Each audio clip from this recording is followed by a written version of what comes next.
Do you have what it takes to become a millionaire? If not, I'm going to show you how to do it today. Hi, I'm Dr. Jeff with debtfreedr.com. If you want to build wealth, then you have to do what other wealthy people do. It's not that difficult, yet most won't do it.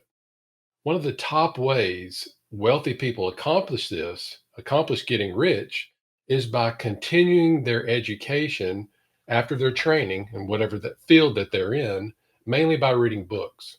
So one such book actually completely changed my outlook about money, plus millions of others. Now you've probably heard of this book. It's called The Millionaire Next Door, and it's one of the most popular personal finance books ever written. Now, the first time that I read it was in the late 90s, basically shortly after it was published. And at that time, I was actually a senior in college. And most of the concepts, as you probably remember when you were in college, went in one ear and out the other. So now that I'm a little bit more financially savvy as I was back then, I felt the need to reread it, which I'm really glad that I did. And actually, I continue to reference this book on occasion. So most of the personal finance books that are published each year, they usually promise to show you, the reader, how to become a millionaire. So back when this book was published, the authors Thomas Stanley and William Danko, they basically set out to write a different type of book. So instead of teaching people how to become wealthy, their book actually profiles thousands of people who have already become wealthy. They've already become millionaires. And actually, the first paragraph in the introduction, it really set the tone to what the book is about. And that first paragraph stated, 20 years ago, we began studying how people become wealthy. Initially, we did it, as you can imagine, by surveying people in so called upscale neighborhoods across the country. In time, we discovered something very odd. Many of the people who live in expensive neighborhoods and drive luxury cars do not actually have much wealth. Does that sound familiar? Then we discovered something even odder. Many people who had a great deal of wealth did not even live in upscale neighborhoods. How about that? So, for me, back in dental school, I also initially agreed with the authors that wealthy people must drive really nice cars and live in big, expensive homes. So now that I've been practicing for about 15, 16 years now, I realize from being around other high income people that this is certainly not the case. So most people, especially doctors, have it all wrong about wealth in America. Wealth does not equal income. Okay. They think wealth does equal income, but wealth does not equal income. So as a doctor, I thought that making good money would mean that all doctors are wealthy. But man, was I wrong. Many of my colleagues really make good money, but they spend it all. So in essence, they're failing to accumulate wealth. So in the book, we learn that wealth is what you accumulate, not what you spend. That's why so many high income professionals have very little to show for it. So the book's authors discovered seven common denominators among those that they interviewed who successfully built wealth. The first was they live below their means. Second, they allocate their time, energy, and money towards wealth building activities. Third, they believe that financial independence is greater than social status. Fourth, their parents did not provide them with any type of money, economic, outpatient care, is what they say in the book.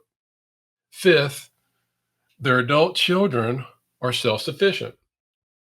Number six, they are very proficient in targeting market opportunities. And number seven, last but not least, they chose the right occupation. One way the authors determined whether somebody was wealthy or not was based on their net worth, which is nothing more than your assets, basically what you own minus your liabilities, basically what you owe. Now, For those labeled as being wealthy in the book, remember this was mid to late 90s, they had a net worth of at least $1 million or more. So, how wealthy should you be? Another way of defining whether or not a person or a family is wealthy is based on one's expected level of net worth. Now, a person's income and age are strong determinants of how much that person should be worth. So, this is what I've always been led to believe. The higher one's income, the higher one's net worth is expected to be. Okay. Also, higher income people who are older, well, they should have accumulated more wealth than lower income producers who are younger. So, after surveying many people, the authors actually developed a formula to determine if you're wealthy. So, basically, you multiply your age times your pre tax annual household income from all sources. You divide that by 10, and then basically, this is what your net worth should be. So, let's use this as an example. So, let's say you have Dr. A, and Dr. A is 41 years old and he makes 155,000 a year. So we would multiply his income, annual income, 155,000 times his age, and that would be basically 6.3 million. If we divide that by 10, then we can get his net worth should be $635,000. And again, this is the formula that the authors in the book came up with. Something else too that the authors pointed out was that being frugal was the cornerstone of wealth building.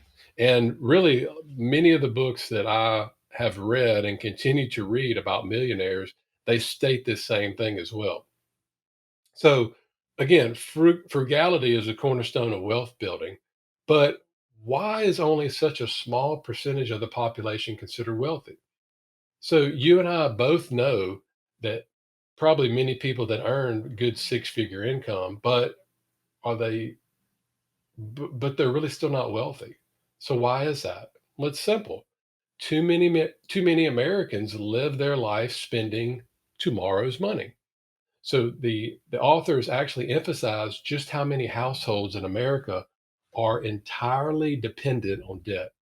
They couldn't survive without it. These same people believe that spending money on things that give them a wealthy image end up with more happiness. And whether they realize it or not, they're on the what's called the hedonic treadmill of life. It's that lavish lifestyle that sells the time on TV and newspaper stories, right? You remember back when there was a show by Robin Leach called Lifestyles of the Rich and Famous?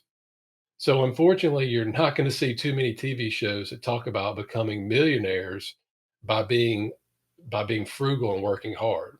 It's just not going to sell anything. So as a consequence, our youth are being told that buying expensive items is normal. It's just normal behavior for affluent people. So what's happening is our youth are being led to believe three main things about wealth. The wealthy have a high consumption lifestyle. Hyperspending is the main reward for becoming affluent. And last, if you don't display your material possessions, then you're not really that successful. So let's get into financial independence. Too many high income professionals these days are really facing a bleak retirement. And again, most of this is due mainly towards their high consumption lifestyles that they're really becoming accustomed to. Sometimes, unfortunately, they realize this too late in life. So, how would you like to be the 68-year-old surgeon that I talked to not that long ago, had no savings, and he asked himself, man, will I ever be able to retire? Just because somebody is a well educated, high income professional, that doesn't automatically translate into financial independence. It takes planning and sacrificing. Do you want to become financially independent? I hope so. But remember, your plan should be to sacrifice high consumption today for financial independence tomorrow. So every dollar you earn to spend is first discounted by Uncle Sam, by the old dreaded tax man. So this is how the typical millionaire thinks before they make purchases. So you have a choice to make. Will you choose a lifetime of high taxes and a high living status, or will you live in a modest home and drive modest cars? Now, from my personal experience, living in a less costly area has really enabled us to spend much less on things such as property tax, homeowners insurance, furniture, and vehicles. Why? Well, we're in an area where we're not constantly trying to keep up with the Joneses because our neighbors aren't either. So let's face it, doctors, as we know, were well paid. On an average, doctors earn more than four times the income of the average American household. Now, this book found that physicians typically aren't very good at all at accumulating wealth. So why do they lag so far behind on the wealth scale? Well, one of the reasons is that they get a late start in life and they're constantly trying to play pickup. So another reason is something that Dave Ramsey calls Dachitis. So once doctors graduate, many feel that they're entitled to the big life because society expects it, right? And they give us a long list of expects because they expect doctors to live in expensive homes. They expect doctors to dress nicely and drive expensive vehicles. So if they live in a modest home and drive a 4-year-old, let's say Honda Accord, they assume that their practice is mediocre. And because there's just too many these days that judge a book by its cover and not by their net worth criteria. So here's something that most people overlook when it comes to wealth building. The Millionaire Next Door cites that your spouse's beliefs towards thrift, consumption, and investing is a significant factor in wealth accumulation. So, really, as somebody that's married, it's really very difficult for a married couple to accumulate wealth if you have one that's a spendthrift. So, a household divided in its financial orientation is unlikely to really accumulate significant wealth.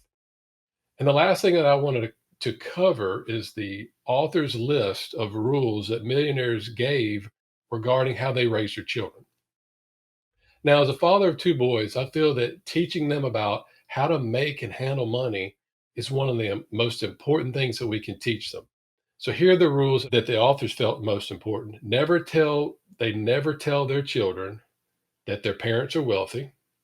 This is what, from the people that they surveyed, this is what they said. And the second was, no matter how wealthy you are, you always want to teach your children discipline and frugality.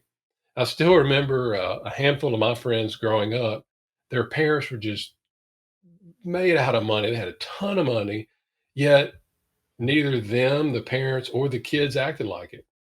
This to me really stood out to be an awesome trait to pass down. And the third thing that they recommended was assure that your children won't realize that you're affluent until actually they've established a mature, disciplined, and adult lifestyle and profession. So even though this book, again, was published in the late 90s, most of these same principles are still relevant and taught today. So let me ask you a final question. Are you ready to become a millionaire? If so, head on over to debtfreedr.com and sign up for our newsletter that we'll be sending out to you every week on email, where you'll be getting my articles that I publish every week on passive income and how to become wealthy. I'm Dr. Jeff. Take care.